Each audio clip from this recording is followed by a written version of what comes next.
அணைப்பது பழக்கம். காலை நேரத்தில் காயங்கள் பார்த்து கழிப்பதென்பது கவிதையின் விளக்கம். கவிஞர் சொன்னது கொஞ்சம், இனிமேல் காணப்போவது மஞ்சள்.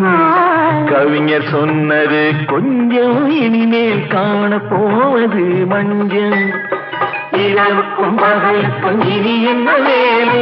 இதயத்தில் விழுந்தது திருமண மாலை. உறவுக்கும் உரிமைக்கும் பிறந்தது நேரம். உலகம் நமக்கினி ஆனந்த கோலம்.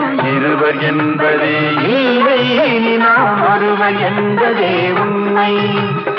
இருவர் என்பதே இல்லை, இனி நாம் ஒருவர் என்பதே உண்மை.